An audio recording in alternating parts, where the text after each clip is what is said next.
Well, I'm a traditional therapist.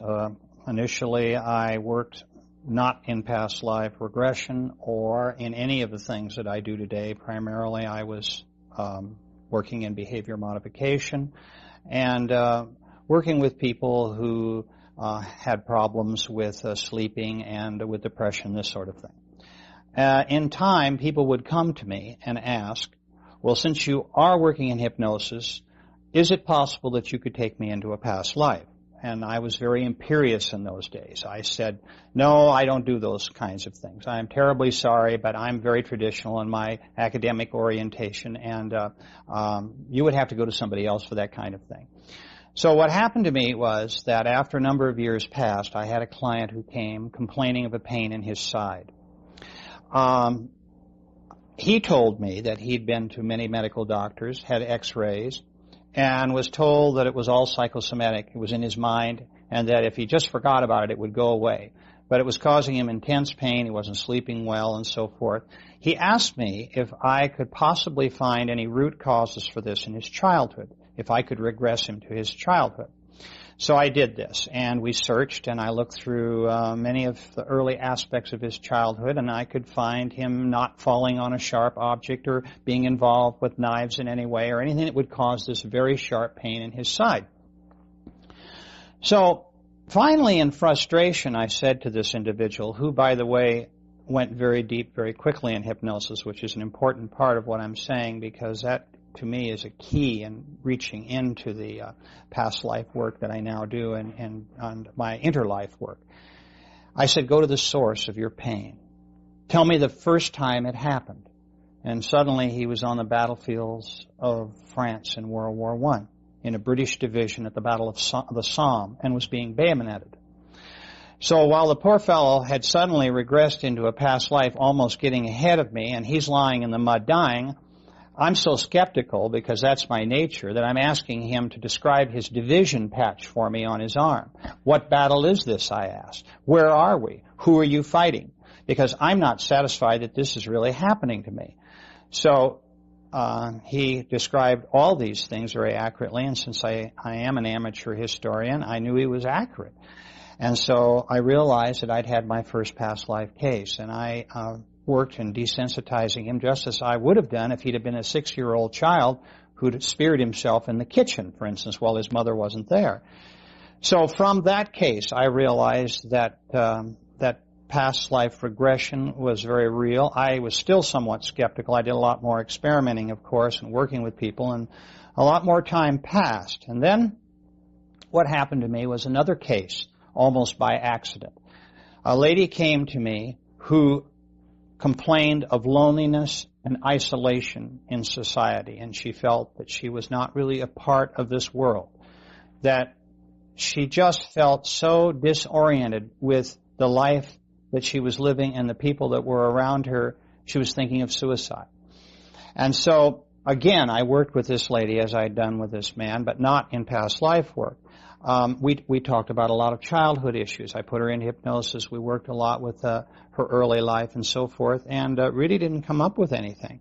So, like with the man I just spoke about, I asked this lady, go to the source of your loneliness and lack of companionship. And again, she was very somnambulistic. She went very deep very quickly.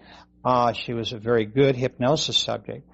And she said, I see them all right now, my companions, they're here in front of me. And I thought, you know, what are we talking about here? Is this a bridge group? Who are these people? And she's staring at my office wall with a glazed look, and she sort of, her eyes are fluttering.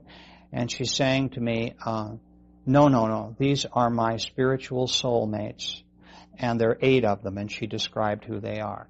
And I couldn't believe this. There just chills went up and down my spine, that I was talking to someone who was talking about a life between lives. And this is an area of which I had no experience and I'd read no books on. There weren't many books even touching on the subject.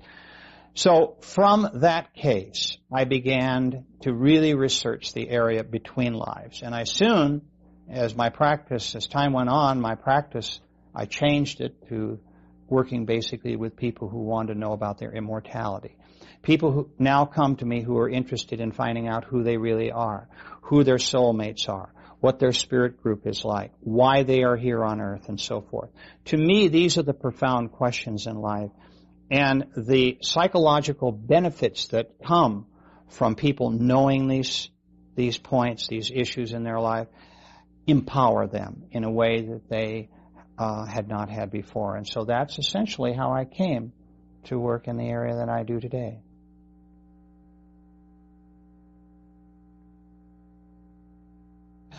You've got two types of people: those that understand hypnosis and the power of hypnosis and realize that it's for real. The AMA, I might add, has accepted hypnosis as a medical tool since 1958, which is rather late considering how long it's been around. But the point I want to make is that people do not hallucinate in hypnosis. The conscious mind is not unconscious. It's very aware of what is going on around at all times around the subject. It is not as if you were in bed asleep at night in a deep delta state. You are in what we call an alpha or theta state. So your conscious mind is able to work and help with information that we're deriving from your subconscious.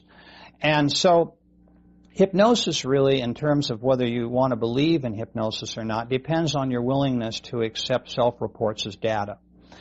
And essentially, it's not like physics where we have formulas. In terms of scientific proof, one could argue that's not possible. All I can tell you is that I was a skeptic at first about the whole process of past life regression and working in the life between lives. And what convinced me that it was real and that my patients were telling me everything that had actually happened to them in the past was their consistency of their reports.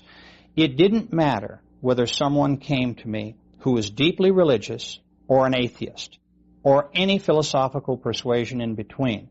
Once I had them in deep hypnosis, they all told me the same thing about the spirit world and about their life between lives.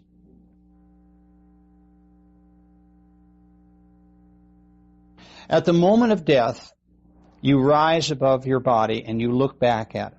Now, there have been a lot of near-death experience reports. There have been books written about near-death experiences, and certainly people who have gone through this have appeared on television and radio and have described to the public in many forums how they felt and what they experienced. But you have to keep in mind that in a near-death experience, we're talking about someone who is clinically dead only for a few minutes, so they wouldn't be around to tell what they experienced.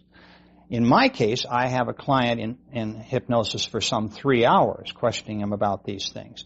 They're also in a relaxed state. They're not undergoing any body trauma. So they're able to tell me in a very clear and forthright way everything that happened to them.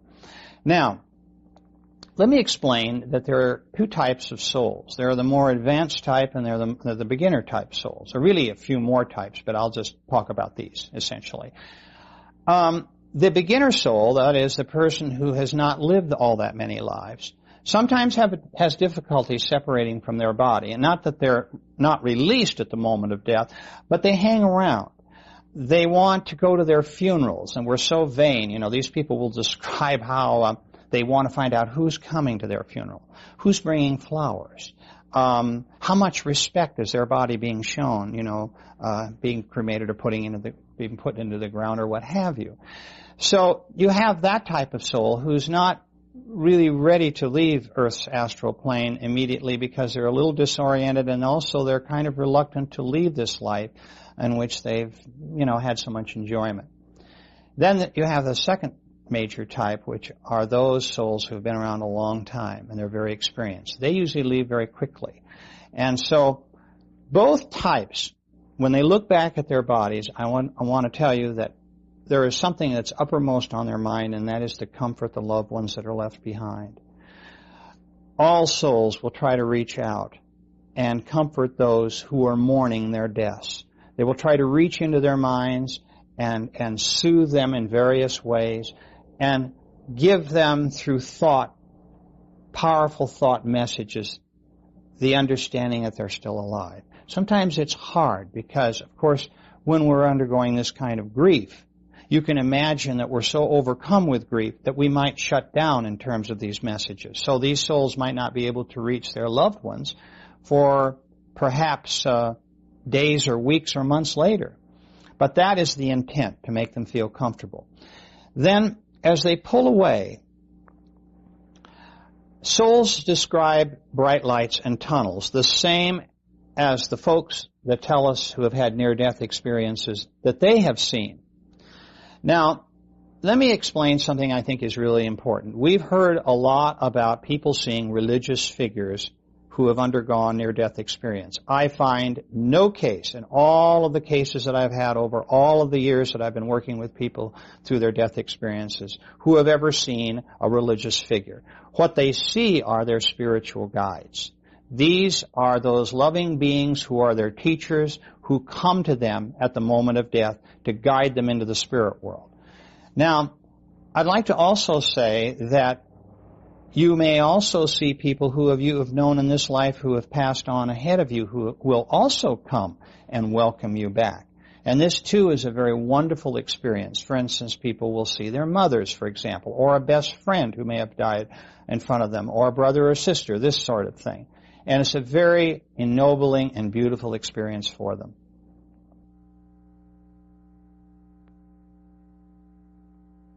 When a person who has just died sees their spirit guide or friends and relatives who they've known before, or soulmates, they usually see a projection of a face that is familiar to them. They may take the face of people that they have been in the life that is familiar to the person who has just died, or a face that they particularly like that person who has just died knows how to identify them from. And so you have a number of different faces. People will describe them as looking like ghosts as they come towards us. And maybe this is where some of our mythology about ghosts comes from. Oftentimes they don't see anything below the waist. Essentially they see a light form coming, misty if you will. A pinpoint of light in the beginning, and then a misty shape, a ghost-like shape. And then when they get close, they can make out, features that are projected to them by the being that is coming towards them for recognition.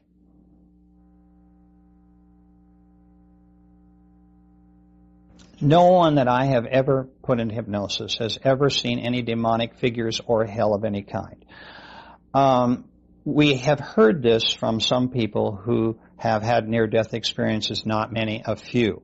My feeling of that is that those folks who claim that they could hear screaming, demons dragging them before a tribunal of some kind for a judgment and so forth, and all these things that are very religious in overtones in terms of fostering fear, are simply not in the minds of my clients. When someone with a near-death experience says that they thought that's what they experienced, my feeling is that their conscious mind is coming into this in terms of preconditioning. Because remember, these people are not in hypnosis. They've just been hit by a car, or they're on an operating table bleeding to death. There's all sorts of things going on in their physical bodies in the case of trauma. And so what has happened here, in my view, is that their conscious mind is on overload, and all of those fears and anxieties that they have had in their walking around state about life after death is coming back to haunt them. They are not describing what really exists in terms of being taken in front of demons and being punished and so forth. Their bright lights and tunnels are real, but when they start getting into a lot of the things that concern them in terms of their conscious fears, I suspect preconditioning. My clients tell me that the spirit world is a place of love, forgiveness, and kindness. That regardless of what they have done on earth in terms of wrongdoing, if we could use evil and wrongdoing here as perhaps the reasons why someone might be sent into an area that maybe looks like hell, this just doesn't happen according to my clients. They are taken, in fact, to an area of isolation where they are given orientation sessions in terms of what it is that they did and why they did it. There's some energy reshaping going on. I explain in the book, Journey of Souls, about this process. And I just would like to say that these people generally who have committed evil, will probably, of their own volition, come back as victims in their next lives. They will volunteer for those assignments. So, no, the spirit world is not a place of terror and fear.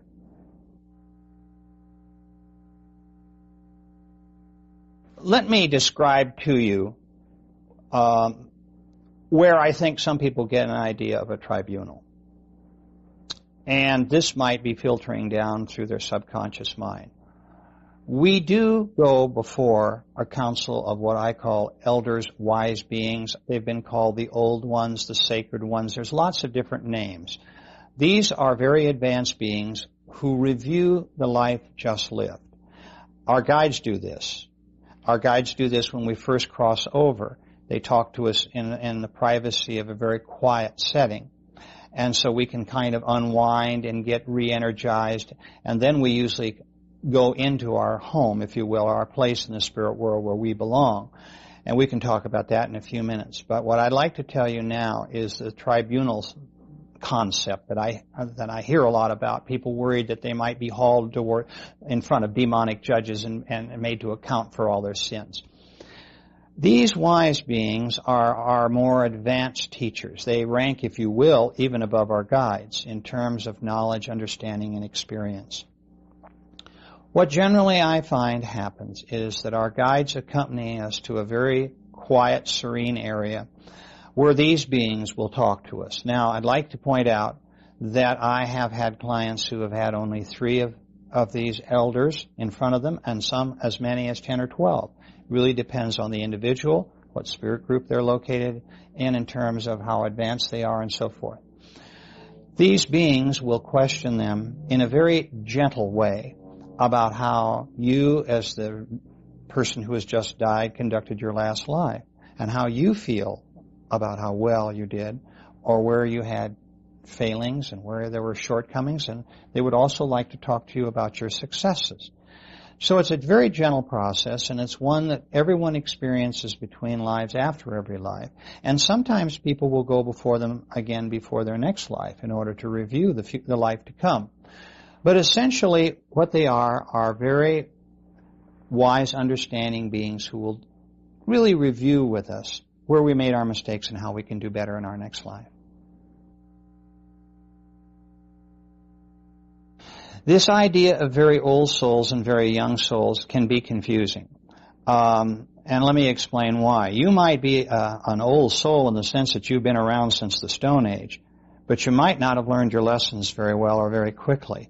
So you might be going from a beginner to an intermediate as opposed to a more advanced soul, simply because you need more time and more lives to do the work that you need to do.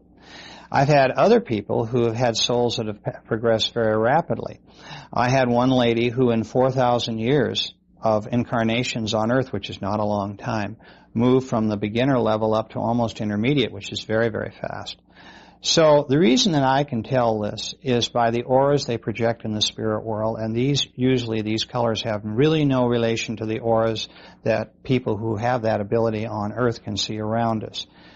And from the colors of their energy, I can determine the advancement of the soul. This took a long, long time to discover this and all the other things that we're talking about today. I had to piece together this puzzle. It did not all come to me in a rush with that lady I spoke about earlier, who was my first case in Life Between Lives. I had to work very hard because people don't volunteer information.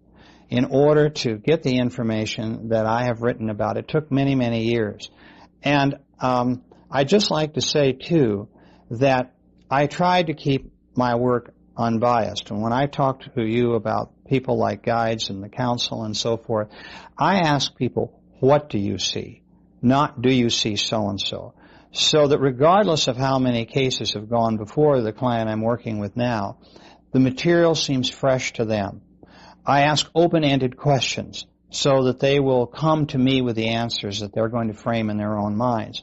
And one of them is, as I said, that's a very important one, is what we've just talked about, is their counsel, because they really do want to talk to me about these beings and what they mean to them.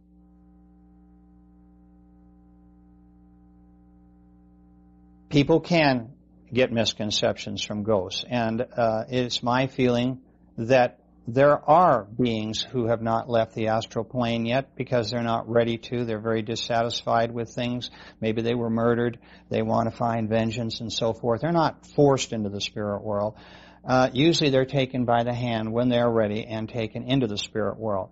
I might also say that there's another element of this that's kind of unique to my own work in terms of ghosts. I believe in the duality of souls. Souls have the ability to live parallel lives, to divide their energy. A part of their energy always stays behind in the spirit world. So you could have a ghost with an energy particle who is still on Earth but have the same holographic image, if you will, of that soul's ego in the spirit world at the same time. So we never stop learning, and we never actually are totally disconnected from the spirit world.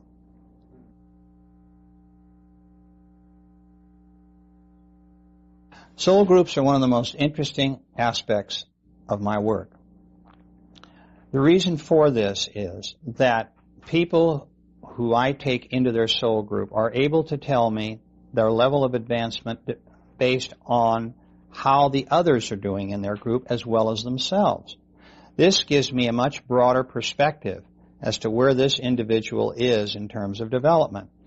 There are, in every soul group, a variety of personalities. You have courageous souls, you have meek souls, you have passive souls, you have souls who are very unselfish, those that are a bit more self-centered. You have souls that are quiet and contemplative, and those that are jokesters. So, from that information, I'm able to determine psychologically a lot about the type of group that my client comes from and what I might be able to do to help them in terms of their life lessons and purpose.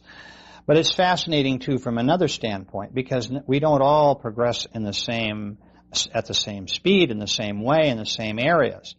I like to point out that I had one man that took him between 4,000 and 5,000 years to conquer jealousy. He is not a jealous person in this life. He's intolerant as hell, and that's what he's working on now, but he's not jealous. And so that was his particular difficult hurdle to get over. And yet there are people in his soul group that were always very tolerant, and they have tried to help him between lives. So this is what I mean about rates of progression. And yet I find that the whole soul group pretty generally belongs in a certain niche as far as development, and they're all going to kind of move forward together. Some a little faster than others. Others will be a little slower. But essentially, they're all at about the same level. Essentially, in the beginning of our many, many existences, it's about learning lessons. It's about improving, understanding where we are in terms of our development and where we need to go. And the reason that that's such an important question is that many, many people that I work with incarnate on other worlds and are in other dimensions besides Earth. Earth has a particular difficulty in that we have amnesia. Our human minds set up an amnesic block when we come into this world so that we, in fact, don't have any knowledge that we can recall readily about the spirit world or our spirit guides. Interestingly enough, it's not so true with young children. You see a little boy or girl playing in a sandbox, 1 year old, 2 years old, and they're having these imaginary playmates, which may not be so imaginary. But by the time they're in the first grade in school, we've pretty much knocked all that out of them, and so, that amnesic block is pretty much set. And so they don't remember themselves as spirits, and they don't remember their friends in the spirit world as spirits. But what's interesting is that it is a planet, Earth is, of self-discovery. The idea is that by not knowing the answers to the test questions before you come in, you solve these problems yourself in your own way, in your own time, and in your own environment, and in your own body. Not to say that we don't have genetic problems. There are those who select bodies who do have problems with aggressive behavior. Maybe they have a chemical imbalance that causes other behavioral problems that they need to overcome in order to achieve the lessons for which they came through to accomplish on Earth. And I'd like to point out that it's by design. Everyone in every body has selected that body. They knew in advance what the body was going to be like to a certain extent. and they chose that body with the help of their guides in order to achieve certain lessons. But these same folks can also incarnate on other planets where there is no amnesia. They can be flying creatures. They could be undersea creatures who are very intelligent. They could be interdimensional shadows. They can be flames. They can be water or gas-like creatures. There are all different ways in which we can progress and learn and understand about who we really are and the power of our energy. Earth is only one school.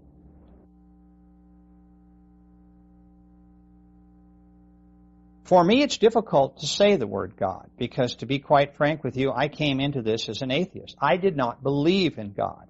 I did not believe that there was anything after life but ultimate oblivion. And my clients kind of brought me to this kicking and screaming, brought me to the party. And it was only after years of work with them and the consistency of the reports and knowing what I do about hypnosis and doing the work and research myself that has finally brought me to the point today where I can say that I believe in a power greater than myself, a source for all life and all intelligence. So the concept of all this incarnation is to arrive at that state of perfection where we can rejoin, if you will, that source from whence we came.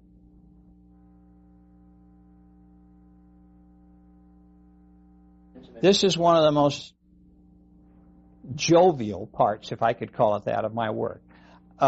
Some people think that I spend a little too much time with this and make too light of it. I believe that it's important that everybody know that the spirit world is a place of humor and fun. It is not all business. It is not all the kinds of things I describe in some of my chapters about energy work, creation work, learning to cope with our lessons in classroom type situations. There's a lot of that. But we also have R&R, rest and recreation. And I've had many clients tell me about playing games. Some of the games I hear are like Red Rover, where sides will line up opposite each other and come crashing together as balls of energy in order to unite and blend their intelligent energy. It's kind of like playing bumper cars. Others will talk about a dodgeball game where they will throw bolts of energy at each other, or playing tag, these kinds of things.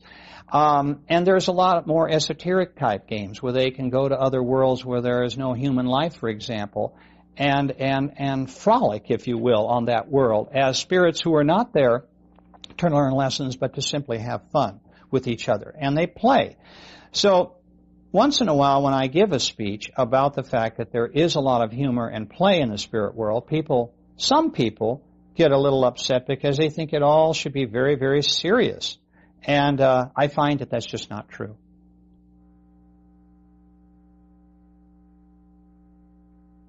What is interesting about talking to people who have incarnated on other worlds is that there is a similarity here. Now, it may be that those people who come to Earth also like to go to certain other worlds because what it is that appeals to them about Earth may also be appealing in terms of another kind of environment that's rather similar.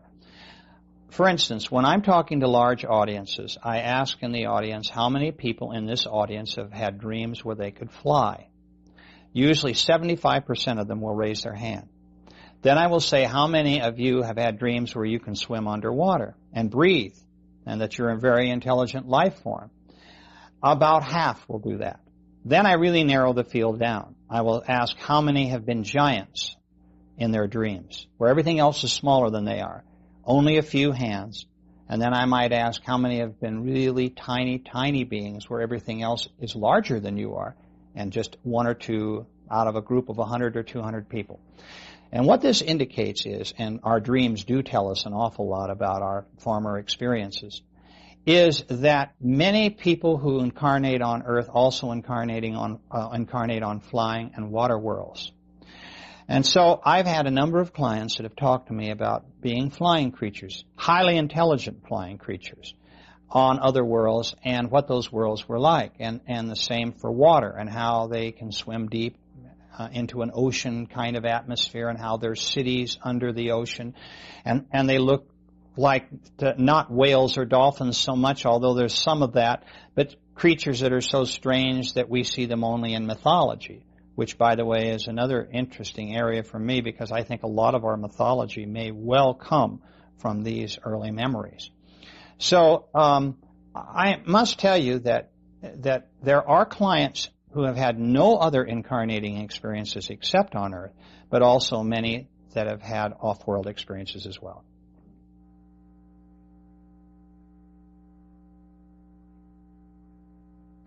When we dream, generally, my way of describing dreams is generally in three categories. We can cleanse our minds at the end of every day. It's kind of a cleaning house where we vent a lot of the things that have gone on, and a lot of it is kind of like everything's short-circuited up there. We've all had dreams which seem like just utter nonsense if we wake up in the morning and wonder what they were all about, or if we wake up in the middle of the night and they've just happened and we don't make any sense of them. We also have those dreams which are problem-solving dreams. We go to bed with a specific problem, and somehow in the morning we wake up and our answer is beginning to formulate. So that's a very cortexual type of dream, where we're really analyzing a problem, and our sleep state is helping us resolve that. Then we have what I call spiritual dreams, the dreams that I've just described in terms of flying dreams or water dreams, where in fact we are creatures that we don't understand in a conscious state, but we're reliving earlier experiences. I might also mention that the problem-solving and the spiritual dreams can overlap. We may receive help from a guide in the middle of the night to some major problem that we just can't seem to solve during the day, and our minds are not open to receiving information from our guides. Maybe we're not people who meditate. So the only way they really have of reaching us is when we're in a subconscious state at night. And so dreams can take many different forms.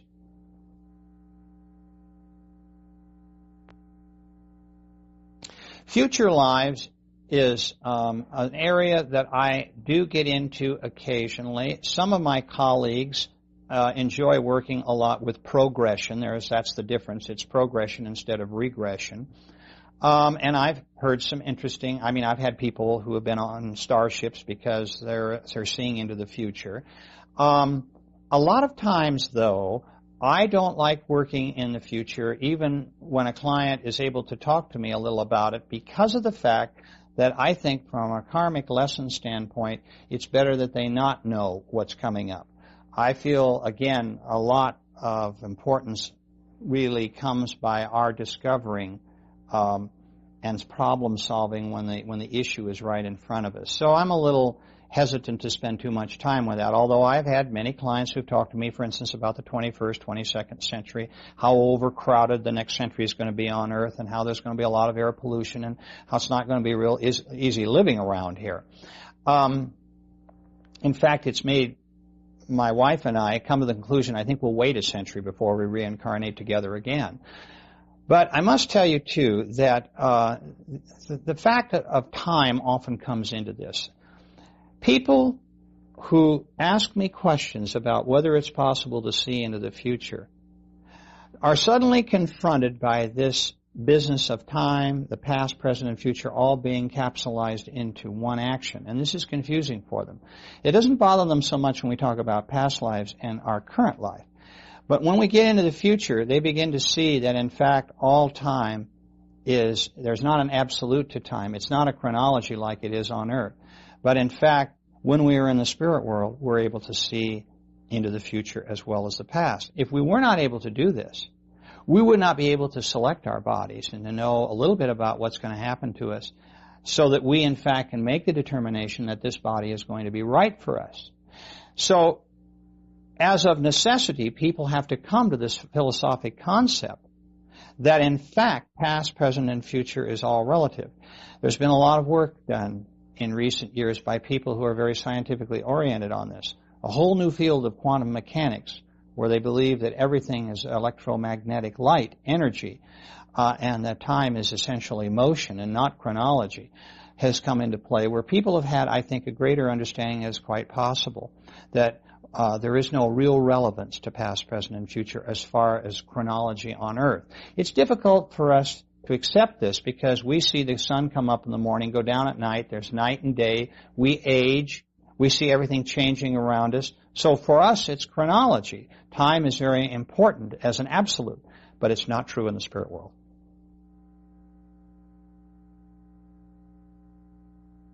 When they decide, and their guides are also involved in this decision, that it's time to come forward and be reincarnated again, they go to a place where they can study the bodies that they're going to be given as choices. Now, I find this varies between clients. Some clients are given 2 or 3 choices. Other clients are given basically 1 choice. But I have almost never found a client who has said, I don't like that choice.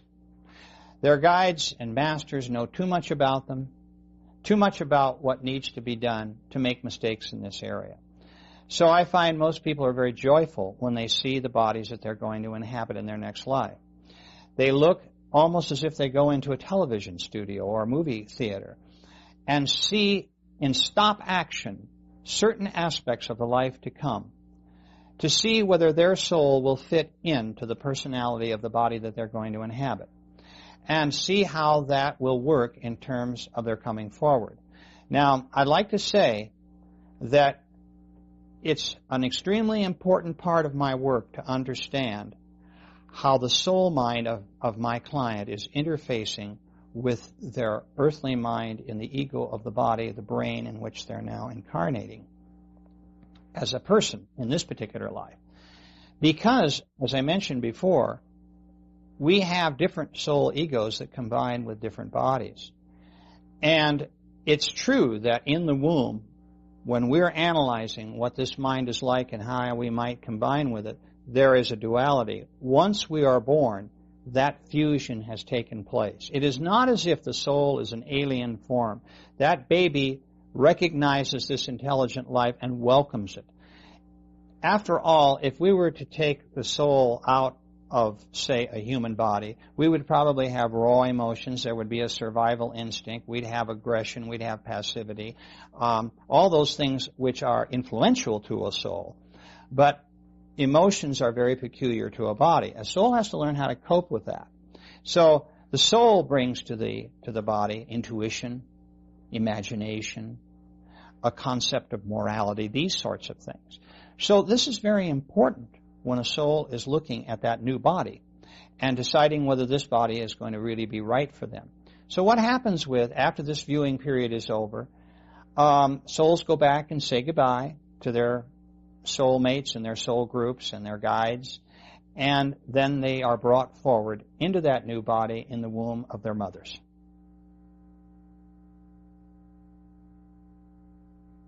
My clients describe death as something that is very, very beautiful for them.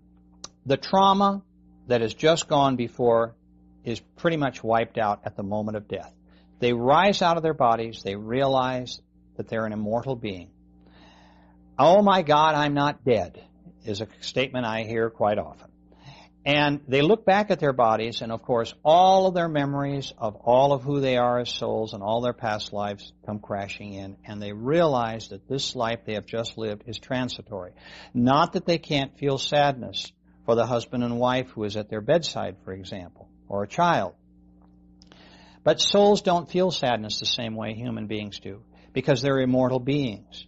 They understand that they will soon be joined by these folks they've left behind. And I can tell you this, that most people feel 2 things. They feel freedom and they feel joy at the moment of death.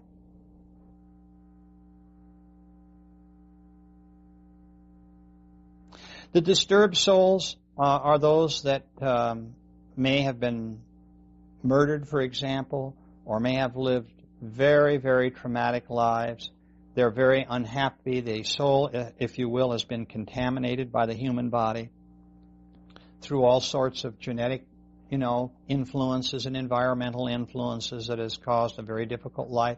Maybe also it's a young soul that has had a hard time coping with the particular difficulties of that mind, where a more advanced soul could get through it. There's all sorts of reasons for souls being disturbed in their bodies, and that's one of the primary ones.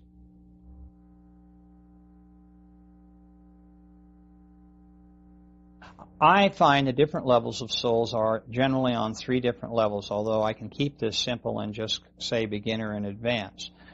In my book, I describe them as beginner, intermediate, and advanced, and there are a couple of grades in between that, but that is a general category. I think that the thing that differentiates the beginner from the intermediate is essentially by the time you reach intermediate level, you're beginning your teacher training.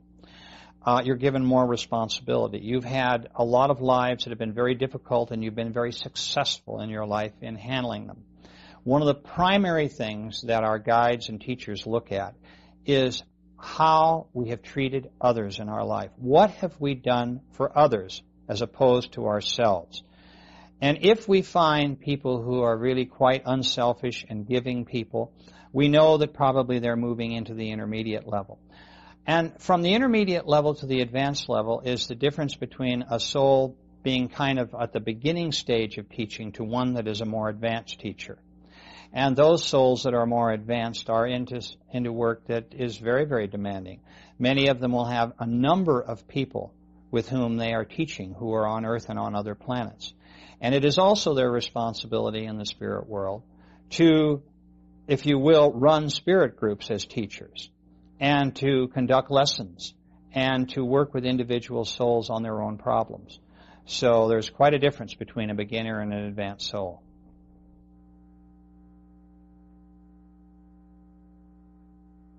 Soulmates can be confusing to people. Of course, in the spirit world, I find, and I think I've explained this, that in a soul group, we have many soulmates. Our soul groups may be made up of 4 or 5 different people, or 25 or 30, depending on how quickly we're moving through into the more advanced stages. It could be argued that if your husband or wife is your soulmate, but it could also be argued that your best friend in high school is your soulmate, or your business partner, or whatever. And it may well be true that they are all soulmates and all come from your spirit group. For me, the most intense soulmate relationship is that being with whom we like to reincarnate in terms of a spouse, someone with whom we've been mated in many, many lives, and we often have changed genders. We've been in the male in one life and then a female in another. So this is another measure of the advancement of the soul, because I find, too, that if souls incarnate mostly as males or mostly as females, they haven't yet reached that intermediate level where they can interchange with ease. So soulmates are a very, very important aspect of our lives, and sometimes we learn our greatest lessons with our soulmates.